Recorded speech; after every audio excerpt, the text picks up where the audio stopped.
మారేడుమిల్లిలో జరిగిన ఎన్కౌంటర్ను ముందుగా నేను ఖండిస్తూ దానికి గురించి ప్రధానంగా కొన్ని విషయాలు మాట్లాడదలిచిన. ఇప్పుడు హిడ్మాన్ పట్టుకొని కాల్ చేసిందనేది సర్వత్రా అందరూ నమ్ముతున్న వాస్తవం.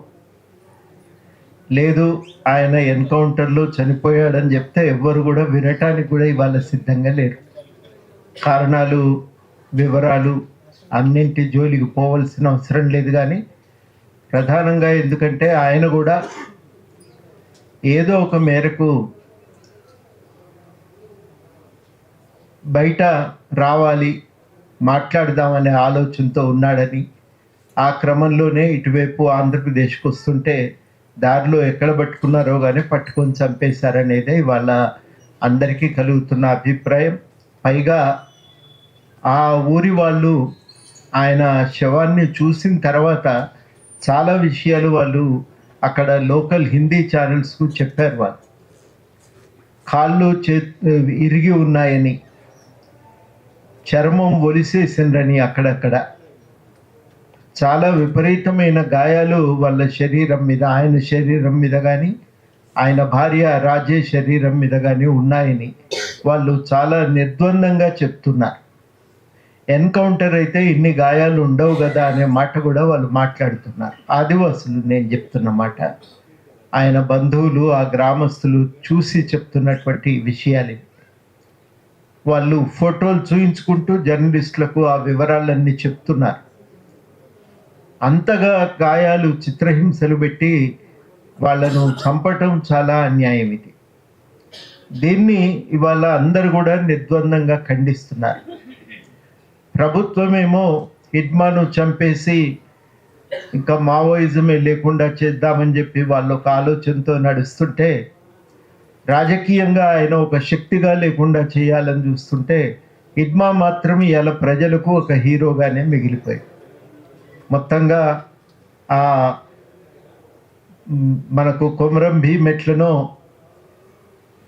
లేకపోతే అల్లూరి సీతారామరాజు ఎట్లనో, ఇవాళ అక్కడ హిడ్మా కూడా అదే స్థాయిలో నిలిచిపోయింది. మా గ్రామ అభివృద్ధికి ఆయన ఉండటం వల్ల రకరకాల పనులు జరిగినాయి. మరి వాళ్ళ ఆయన లేడు కదా, ఈ పనులు ఎవరు చేస్తారు అనే అభిప్రాయం కూడా చాలామంది ఆదివాసులు వ్యక్తం చేస్తూ ఉన్నారు. అందుకని ప్రభుత్వం గ్రహించాల్సింది ఏంటంటే, మనుషులు పోతే ఆలోచనలు పోతాయి, రాజకీయాలు పోతాయి అనుకునేదే మూర్ఖత్వం. అది జరగదు ఆ రకంగా. ఇక వెంటనే ఈ మొత్తం అడవులన్నింటినీ తొలగించి ఈ భూములను ఖనిజ సంపద కోసం ఇవ్వాలనే తాపత్రయమే ప్రభుత్వంలో కనబడుతుంది. ఎంత తొందరగా వీలైతే అంత తొందరగా ఖనిజ సంపదను ఇచ్చేయాలి. ఇచ్చేసేస్తే ఇక ఈ ప్రాంతంలో తాము ఇచ్చిన మాట, కార్పొరేట్ వర్గాలకు ఇచ్చిన మాట నెరవేరుతుందనే అభిప్రాయము, భావన పాలకుల్లో ఇవాళ కేంద్ర ప్రభుత్వంలో ఇలా ప్రధానంగా కనబడుతున్నటువంటి వాస్తవం. దాని ప్రకారమే ఈ ఘటన మనం మొత్తం దాని నేపథ్యంలోనే అర్థం చేసుకోవాల్సిన అవసరం ఉంది. ఒకప్పుడు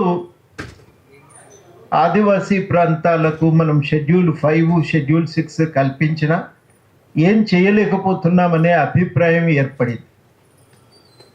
అదంతా కూడా ఇందిరాగాంధీ ప్రధానమంత్రి కావటానికి ముందే, నెహ్రూ ప్రధానమంత్రిగా ఉన్న రోజుల్లోనే ఒక పంచశీల పథకాన్ని వాళ్ళు ప్రకటించి ఆదివాసీ ప్రాంతాల వికాసానికి ప్రత్యేకంగా చర్యలు తీసుకోవాలని ప్రయత్నం చేశారు. ఈ చర్యలు అమల్లోకి రాలేదు. కాకపోతే ఒక మార్పు ఏం జరిగిందంటే, ఇంకా కొంత ప్రభుత్వం ప్రత్యేకంగా దృష్టి పెట్టి షెడ్యూల్ 5 ప్రాంతాల్లో ఐటీడీఏలను సృష్టించింది. ఈ ఐటీడీఏల ద్వారా విద్యా, సామాజిక, ఆర్థిక వికాసాలకు పూనుకోవాలనేది ప్రభుత్వ ప్రణాళిక. అప్పుడు చిత్తశుద్ధితో కూడుకున్న ఆఫీసర్లను ఆ ప్రాంతంలో పోస్టు చేశారు. శంకరన్ లాంటి వాళ్ళు, ఈఏఎస్ శర్మ లాంటి వాళ్ళను ఆ ప్రాంతాల్లో పోస్టింగ్ చేస్తే, ఆ ప్రాంతాల్లో వాళ్ళు వెళ్ళగానే ప్రత్యేకంగా చేసిన ప్రయత్నం స్కూళ్ళను ప్రారంభించి, ప్రాథమిక విద్యాలయాలను ప్రారంభించి, ఆ మెల్లమెల్లగా ఆశ్రమ స్కూళ్ళను విస్తరించి పిల్లలకు చదువు చెప్పటం ప్రారంభించారు. దాంతో పాటుగా వ్యవసాయ అభివృద్ధి కోసం బావులు తవ్వటం, కరెంటు సరఫరా చేయటం, ఇట్లాంటి ప్రయత్నాలు జరిగినాయి. ఈ ప్రయత్నాలు ఇంకా కొంత ముమ్మరం కావటానికి మనకు పెసా చట్టం వచ్చింది. పెసా చట్టం అనేది షెడ్యూల్ 5, షెడ్యూల్ 6లో ఉన్నటువంటి అంశాలను జోడిస్తూ వచ్చిన చట్టం అది. షెడ్యూల్ 5 ప్రకారమేమో ఆదివాసీ ప్రాంతాలకు సంబంధించిన విషయాలపై నిర్ణయం తీసుకునే అధికారం ట్రైబల్ అడ్వైజరీ కమిటీకి ఉంటుంది, లేదా గవర్నర్కు ఉంటుంది. గవర్నరు కొన్ని చట్టాలను, కేంద్రం కానీ రాష్ట్రం కానీ చేసిన చట్టాలను ఆదివాసీ ప్రాంతాల్లో అమలు నుండి మినహాయించవచ్చు, ఆదివాసీ ప్రాంతాల్లో సవరణలతో అమలు చేయవచ్చు, ఆదివాసీ ప్రాంతాల కోసం కొత్త చట్టాలను తయారు చేయవచ్చు. ఆ తయారు చేసిన చట్టాలను రెగ్యులేషన్స్ అని అంటాం. షెడ్యూల్ 6లో ఆదివాసీ ప్రాంతాల పాలన కోసం ప్రత్యేకంగా ప్రజలే కమిటీలను ఎన్నుకుంటారు. షెడ్యూల్ 6 ప్రాంతంలో స్వయం పాలన ఉంటుంది. పెసా చట్టం రెండింటిని జోడించి గ్రామ పంచాయతీలకు విస్తృతమైన అధికారాలు కల్పించి ఆ గ్రామ పంచాయతీల్లో ఆదివాసులు తమ పాలనను, ఆ ప్రాంతంలో పాలనను కొనసాగించడానికి అవకాశం కల్పించారు. మా ఊళ్ళో మా రాజ్యం అనేది అట్లా ఒక నినాదానికి వ్యక్తీకరణ పెసా చట్టం ద్వారా దొరికింది. దానికి సుప్రీంకోర్టు కూడా అనుకూలంగా జడ్జిమెంట్లు, సమతా జడ్జిమెంట్లు అవన్నీ ఉన్నాయి మనకు. నేను ఆ వివరాల జోలికి పోను. కానీ కన్నబిరన్ గారే హైకోర్టులో కేసు వేసి కొట్లాడినప్పుడు పెసా చట్టం ఉండగా ఆదివాసీ ప్రాంతాల్లో మామూలు గ్రామ పంచాయతీల చట్టాన్ని వర్తింపజేయటం కుదరదు అని హైకోర్టు తీర్పు ఇచ్చింది. ఆ తీర్పు ప్రకారమే మనకు ఇక్కడ ప్రత్యేకమైన వ్యవస్థ ఏర్పాటు కావలసి ఉండే. పెసా చట్టం అమలు కోసమే, స్వయం పాలన అధికారాల కోసమే ప్రజలు ఒక ఆందోళనను ఉధృతం చేస్తున్న సమయం అది. ఇదంతా 2000 సంవత్సరం నాటికి వచ్చిన పరిణామం. ఎప్పుడైతే సరళీకరణ ఉధృతమైందో అప్పుడు ప్రభుత్వాలు వీటిని ఆటంకంగా చూడటం ప్రారంభించినాయి. సరళీకరణ వచ్చిన తర్వాత స్వయం పాలన వెనక్కి పోవాలి, ఐటీడీఏలు వెనక్కి పోవాలి. ఎంతసేపటికి ప్రభుత్వానికి ఆ ప్రాంతాల వనరుల మీద అధికారం దక్కాలి అనేది ఒక ప్రధానాంశంగా వచ్చిన విషయం మనందరికీ తెలిసిందే. దాదాపుగా ఛత్తీస్గఢ్లో జరిగిన ఘర్షణలకు ఇది నేపథ్యంగా ఉంది. ఈ నేపథ్యం నుంచి మనం జరుగుతున్న పరిణామాలను చూస్తే వాస్తవానికి ఇలా ప్రజలు అక్కడ కూడా ఆదివాసీ ప్రాంతాల్లో ప్రధానంగా డిమాండ్ చేస్తున్నది వాళ్ళు స్వయం పాలన. ఆ స్వయం పాలన మాకు కావాలి, మా ఊళ్ళో మా రాజ్యం, మావే నాటే మావే రాజ్యం అని చెప్పి ఇక్కడ మన దగ్గర ఆదిలాబాద్లో గోండులు చెప్తుంటారు. అట్లాంటి ఒక స్వయం పాలన మాకు కావాలనే ఆందోళన అక్కడ కొనసాగుతున్నది.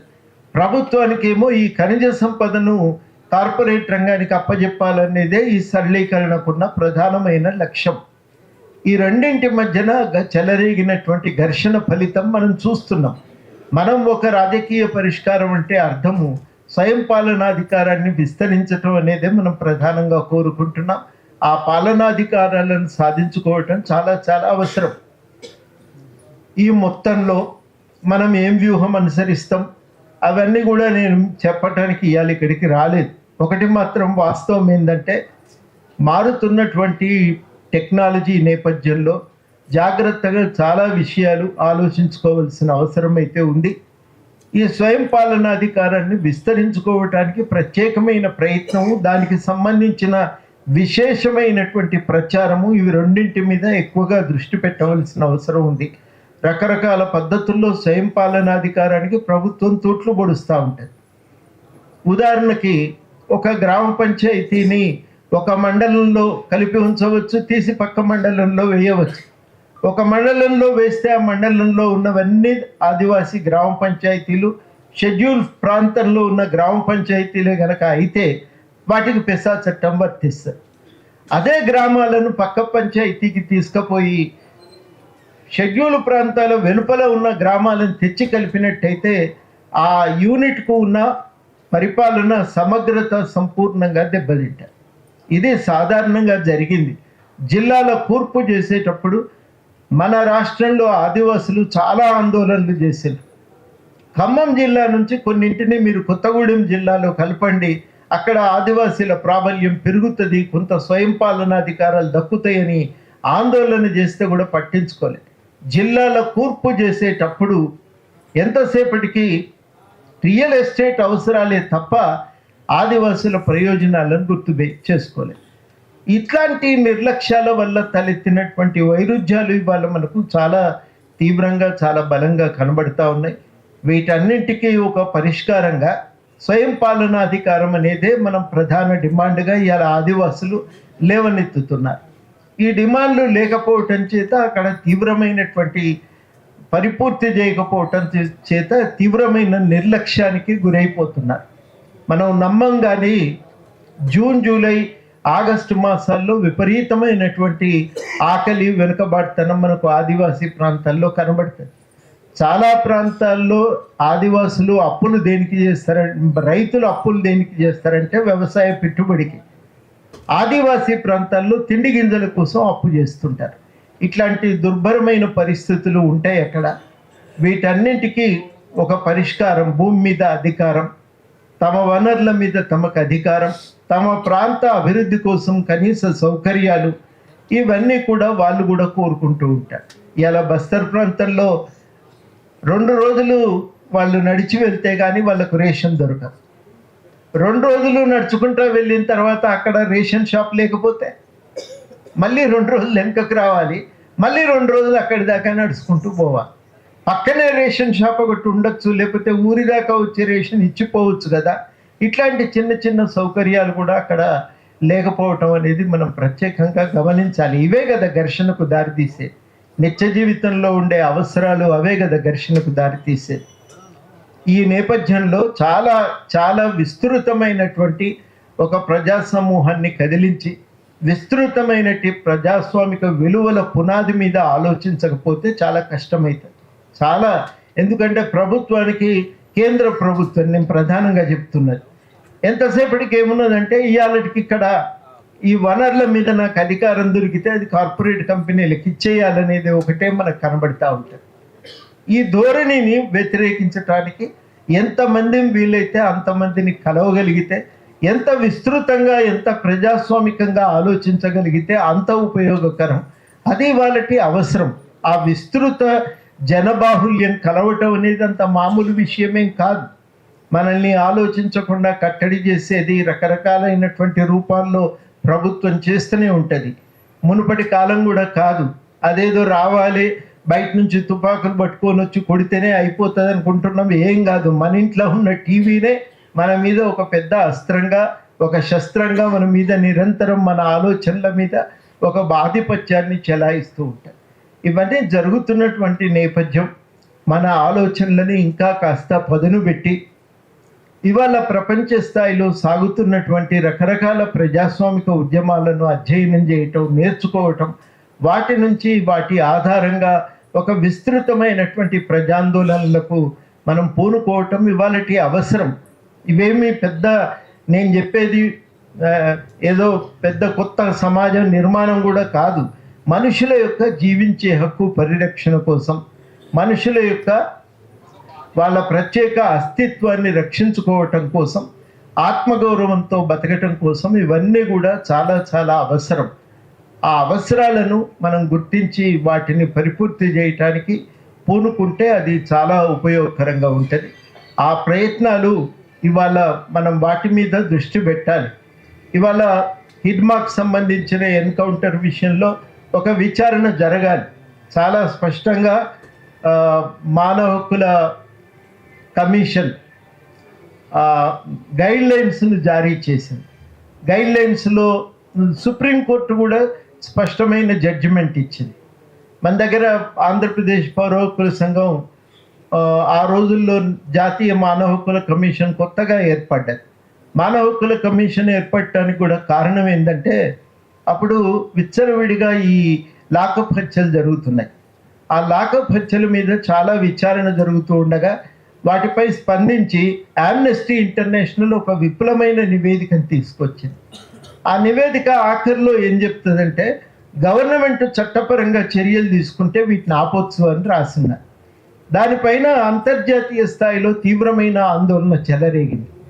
ఈ ఆందోళనలకు ప్రతిస్పందిస్తూ భారత ప్రభుత్వం జాతీయ మానవ హక్కుల కమిషన్ను నియమించింది.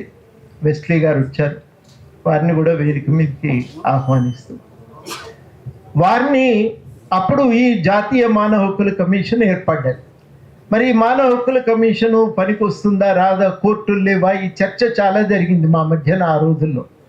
సరే, ఏదైతే అయింది, ఒక వేదిక కదా మనం ఉపయోగించుకోవాలి ఈ వేదికనని చెప్పి ఆ వేదికకు ఈ ఎన్కౌంటర్ హత్యలకు సంబంధించి ఒక కేసులు నివేదించటం, అదేవిధంగా హైకోర్టులో కూడా ఈ ఎన్కౌంటర్ హత్య మీద ప్రత్యేకించి నాకు గుర్తుంది, నేపాల్ రెడ్డి ఎన్కౌంటర్ మీద వారి తండ్రి గారు హైకోర్టులో కేసు వేసిండ్రు, అది మొదటి కేసు.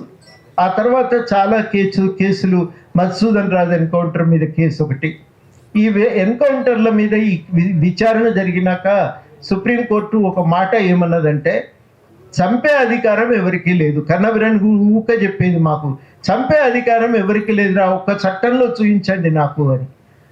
అంటే మరి పోలీస్ ఫైరింగ్ జరుగుతుంటుంది కదా సార్, ఆత్మరక్షణార్థం అని. అప్పుడు ఆయన ఏమన్నాడంటే, ఆత్మరక్షణ కోసం చంపటం కూడా నేరమే, అది ఆత్మరక్షణార్థం అవసరమైందని కోర్టులో తేలేదాకా అది నేరం అని చెప్పి ఆయన తీర్పు చెప్పటం జరిగింది. కోర్టులో ఆర్గ్యూ చేసి ఏమన్నాడు, నేను ఆత్మరక్షణార్థమే చంపినా అని పోలీసులు కోర్టులో రుజువు చేసుకోవాలి, రుజువు అయ్యేదాకా అది నేరమే అని చెప్పి, అది ఆత్మరక్షణార్థం అవసరమైందని తేలేదాకా అది నేరమే అని చెప్పి ఆయన కోర్టులో వాదించాడు. చాలా మామూలు విషయం కాదు, ఏళ్ల తరబడి పోరాటం నడిస్తే చివరికి వాళ్ళు ఇచ్చిన జడ్జిమెంటు. ఈ జడ్జిమెంటు మానవ హక్కుల కమిషన్ చేసిన ఎంక్వైరీల విచారణ ఆధారంగా మానవ హక్కుల కమిషన్ చాలా గైడ్ లైన్స్ జారీ చేసింది. వాళ్ళు ఇచ్చిన అందులో ఒకటి స్పష్టమైన పత్రము ఈ ఎన్కౌంటర్లకు సంబంధించింది. కనుక ఎన్కౌంటర్లు జరగగానే పోలీసులు కాకుండా ఒక థర్డ్ పార్టీ ఎంక్వైరీ జరగాలి, ఇది మొదటిది. రెండోది ఏంటంటే, ఈ ఎన్కౌంటర్ల పైన కేసు నమోదు చేయాలి. మామూలుగా ఎన్కౌంటర్లు జరగగానే ప్రతిసారి ఎఫ్ఐఆర్ నమోదవుతుంది. ఏమని రాసి ఉంటుందంటే, గుర్తు తెలియని నక్సలైట్లు కాల్చారు, మేము ప్రతికాల్పులు జరిపినాం, చనిపోయారు అనేది దాంట్లో ఉంటుంది. దీంతో క్లోజ్ చేస్తారు. ఇక ఆయన చనిపోయింది కదా, చంపిన ఆయన, కాల్పులు జరిపిన ఆయన చనిపోయింది కదా, ఆయన లేడు కదా, కాబట్టి ఇక కేసు ఉండదు, క్లోజ్ అయిపోతుంటుంది. అట్లా కాదు, ఆత్మరక్షణార్థం పోలీసులు కాల్పులు జరిపిన వాళ్ళ మీద కేసు నమోదు కావాలి. ఇది మానవ హక్కుల కమిషన్ ఇచ్చినటువంటి ఆదేశం. మరి దాని ప్రకారం కేసులు కూడా నమోదు కావాల్సిన అవసరం ఉంది. ఇది కూడా మనం చాలా సీరియస్గా దృష్టిలో పెట్టుకొని ఎంక్వైరీ విచారణ చేయవలసిన అంశము. దీని గురించి కూడా మనం కొంత ఆలోచించి ఈ డిమాండ్ను స్పష్టంగా ముందు పెట్టవలసిన అవసరం ఉంది. మీరు రాజకీయ డిమాండ్లు ఏం పెడతారో ఏమిటో నాకు తెలియదు, కానీ చాలా స్పష్టంగా ఏంటంటే, ఎన్కౌంటర్లు అనే అవి ఒక ప్రభుత్వము ఇట్లా హింసకు దిగటం మంచిది కాదు. ప్రభుత్వం చట్టబద్ధంగా వ్యవహరించాలి. ఇప్పుడు హిడ్మా మమ్మల్ని కొడితే మేము కొట్టినామనే ఆర్గ్యుమెంట్ చెప్తలేదు, హిడ్మా ఇంతమంది పోలీసులను చంపినాక మేము ఏం చేయాలి అనే మాట వస్తున్నది. దానికి స్పష్టంగా మనం మాట్లాడవలసింది ఏంటంటే, ప్రభుత్వానికి చట్టం పరిధిలో దానిపైన వ్యవహారం నడిపించాల్సిన బాధ్యత ప్రభుత్వం మీద ఉంటుంది. అందుకని ప్రభుత్వం ఏం చేయాలంటే, చట్ట పరిధిలోనే ఈ అంశాలపైన చర్య తీసుకోవాల్సిన అవసరం ఉంది. అది ప్రభుత్వం బాధ్యత, రాజ్యాంగం ప్రభుత్వంపై ఉంచినటువంటి బాధ్యత. ఆ రాజ్యాంగబద్ధంగా ప్రభుత్వం వ్యవహరించాల్సిన అవసరం ఉంటుంది. ఇది మనం ప్రధానంగా గుర్తు చేయాలి. ఈ గుర్తు చేసి ఆ చట్టబద్ధమైనటువంటి ఈ చర్యల కోసం మనం ఖచ్చితంగా అడగవచ్చు, అడగాలి. అడగటం మన బాధ్యతగా స్వీకరించగలిగితే చర్చను మనం ఇంకా ఒక ప్రజాస్వామిక విలువల కోసం ఈ చర్చను మనం ముందుకు తీసుకుపోవటానికి ఉపయోగకరంగా ఉంటుంది. ఆ ప్రజాస్వామిక విలువలను పాదుకొల్పటమే ఒక లక్ష్యంగా మన ప్రయత్నం ఉండాలి, మన చర్చ ఉండాలి, మన కార్యాచరణ ఉండాలి. అంతకుమించి మనం చేయగలిగేదైతే ఉందని నేనేం అనుకోవటం లేదు. కానీ ఈ పరిధిలోనైనా ఒక స్పష్టమైన ఆలోచన, కార్యాచరణ ఉంటే అది చాలా ఉపయోగకరంగా సమాజాన్ని ముందుకు తీసుకుపోవటానికి మన తోడ్పాటుగా ఉంటుందని చెప్పి నేను భావిస్తూ సెలవు.